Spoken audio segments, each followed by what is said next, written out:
My name is Margarita Velasco, and I'm gonna expose the effects of children of violent homes and recovery.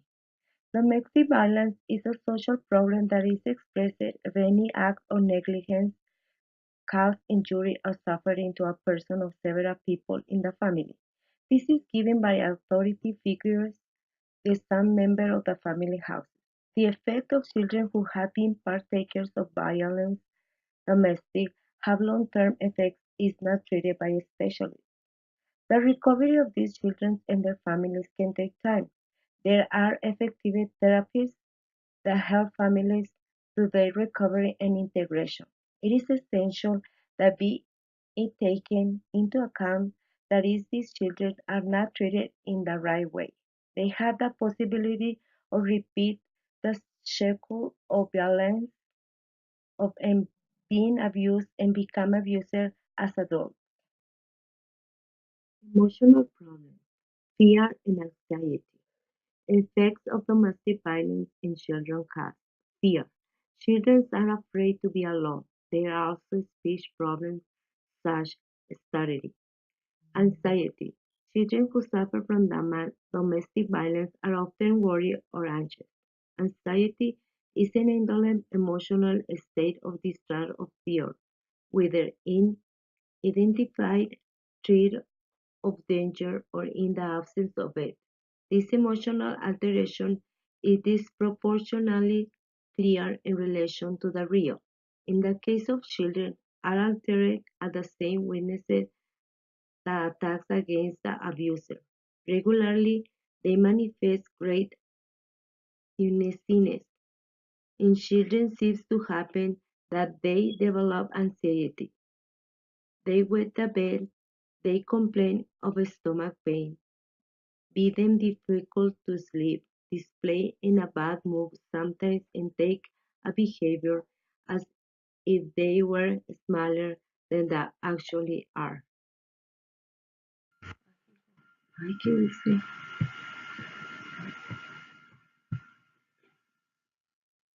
Ok, no sé qué dice. Ven, microphone, cámara, notes, replay, stop. No sé cómo hace, cómo me salió aquí, pero ay, no sé qué dice.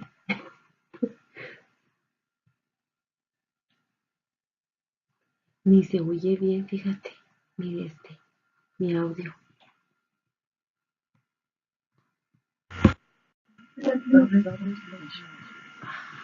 Los aplausos, Tim.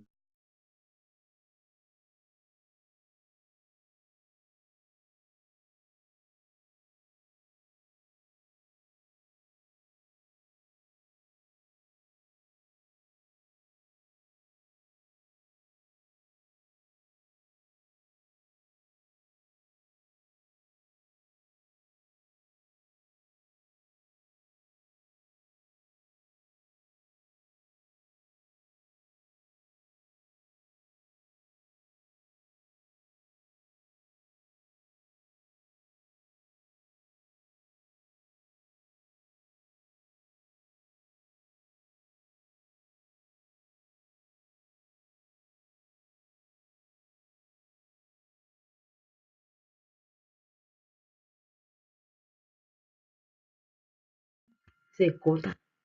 Social problems like No sé qué voy a hacer. antisocial and personality disorder. Social problems, children who suffer from the refusal or neglect are more likely to develop No sé. habits and antisocial traits to the growth. The paternal or maternal neglect is also linked to personality disorders and violent behaviors. The social behavior of children is developed through a process of socialization through life, whereby the child acquires the skills, roles, expectations, and values of the cultural or social group to which it belongs. Socialization is important because it helps the children to be useful and acceptable member of society, which promotes and contributes to the culture. The socialization process begins in childhood as the relationship between parents and children. Childhood socialization is, to some degree, a process of reciprocal or exchange, in which the child and the persons to which they relate mutually influence, socialize repre- reciprocally. When children are exposed to violence, tend to be antisocial. They don't have friends, they are distracted and are isolated from others. Behavioral problems.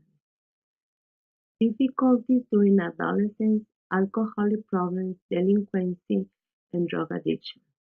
Children that are experiencing family violence, they are more likely to be arrested for criminal acts before reaching the age of majority, more likely to be arrested for violent or criminal acts as adults, and more likely to be arrested by one of several types of violent crime as adults or minors.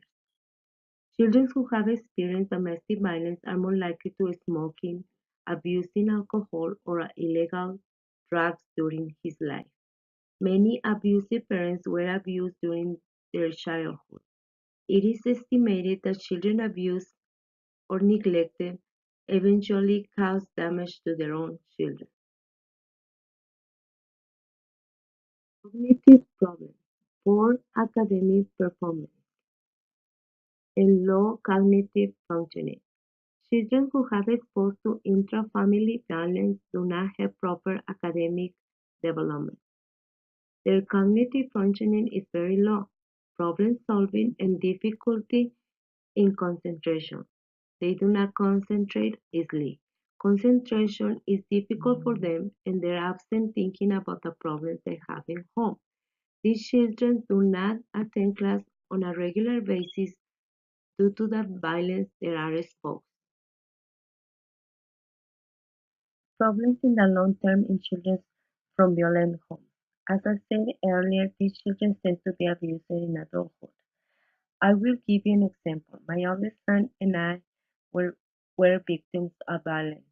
Even when my spouse was not the father of my son started to have the same behavior of abuse against their brethren.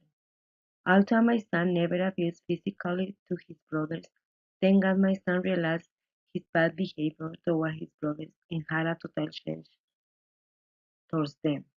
Our family has recovered from the violence. We are not a perfect family, but we love and we have taken all the past as a bad experience from which we learn that if a person wants, he can change. Long-term problems effects of domestic violence, excessive depression, trauma-related symptoms, behavioral problems in adolescents. Children who suffer domestic violence tend in adulthood to abuse their children. They also accept violence as a normal to interpersonal interactions and may believe in gender stereotypes that support beliefs of male dominance in relationships. Children who have long-term exposure to domestic violence have striking similarities to children who survive wars and other conflicts, like children who are in the midst of wars. Children from violent homes are witnesses to and recipients of physical harm, unstable conditions, and volatile situations. Teens often get into trouble with crime, drugs, poor academic performance, and even teen pregnancy. Like 4 years ago, I was a volunteer in the detention center. We used to give Bible studies to the youth, and many of these youth have problems with drugs and crime because some of them shared to me that they they experience domestic violence. Variability. Type of experience with violence, witnessing single direct assault, multiple direct assault. The impact of domestic violence can be mediated by a number of factors, including type of experience with violence, witnessing single direct assault or multiple assaults, children's adaptive skills, age, gender, time elapsed, since exposure to other traumatic events. Children who experience physical violence from family members are more likely to have post-traumatic stress than those who simply witness abusive events. Similarity: children who have long-term exposure to domestic violence have striking similarities to children who survive wars and other conflicts. For example, interparental conflicts wax and wane in their severity and may be sporadic or daily. Like children who are in the midst of wars, children from violent homes are witnesses to and recipients of physical harm, unstable conditions, and volatile situations. They may be destruction of property, displacement, loss, and separation of family members. On occasion, children may be imprisoned and even held hostage.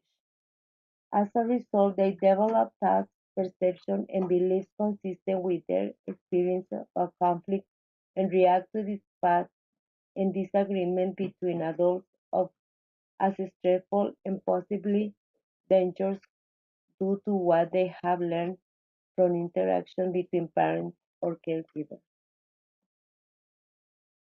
Resilience.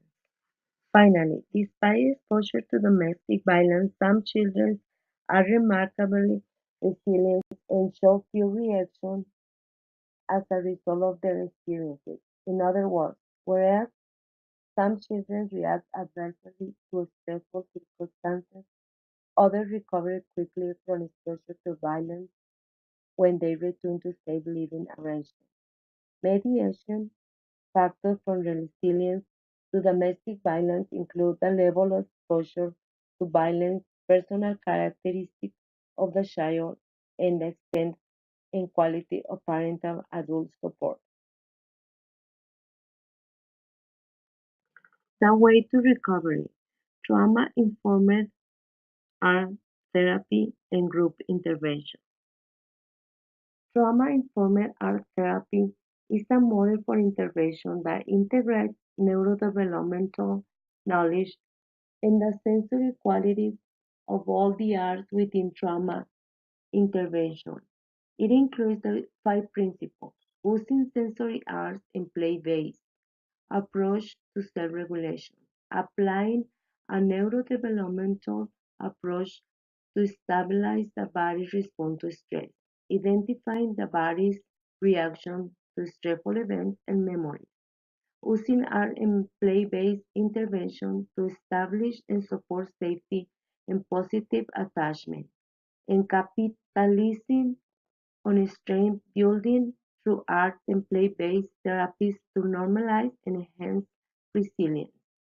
In brief, this approach takes into consideration how the mind and body respond to traumatic events, recognizes the symptoms, are adaptive coping strategies rather than pathology, and helps individuals move from being survivors to thrivers. In particular, it is an approach used to assist the individual's capacity to self-regulate effect and moderate the body's reaction to traumatic experience to set the stage for eventual trauma integration and recovery. Group intervention is a popular strategy for addressing the trauma of school-age children exposure to domestic violence. Trauma-informed art therapy. Establish sense of control. The way in which children who have experienced interpersonal violence is the way in which to perceive the environment and relationships. In the majority of the cases, alert to potential dangers and harm. Therapists should give the opportunity to children to fix and order the art and play therapy room. They should allow them to share and determine group routines for drawing of the art. Maintain consistency.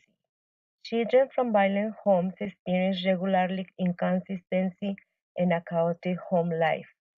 Are essential rituals from the beginning and the end of art and play therapy. For example, each group should start with an art and play activity to establish the family routine. Reduce sensory overload. Art and play therapy present many stimulating materials. Props and toys use art materials that are more easily controlled, such as felt markers, pencil and pre-cut collage materials, or self-soothing activities. Simply coloring, doodling, or family crafts that reduce sensory overload and increase relaxed alertness. Support experience of mastery. The reason why art and the play is introduced into trauma-informed practice is to support a sense of authority, the stress reduction that address psychological traumatic stress aspects to violence in the home and can also provide a sense of authority over the fear, panic, and concerns that many children experience. Culturally sensitive. Knowing the different backgrounds of the child is the key of trauma-informed practice. Ethnicity is not the only thing that take into consideration. Provide reassurance. Working with children who have suffered from violence, domestic challenge, to the ability of therapists to help them feel safe by means of sensory and verbal signs.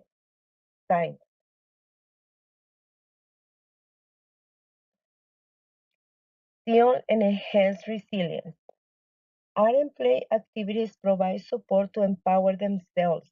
Positive relationships and positive contributions are essential. Identifying and supporting the ability to adapt in children from violent homes is the key to success in childhood, adolescence, and beyond. Intervention, structure, and challenge. The interventional group is a very popular strategy to address the trauma of school-age children who have exposed to domestic violence. Therapeutic programs for children are available at centers for battered women or indigent families by providing services for women and their children.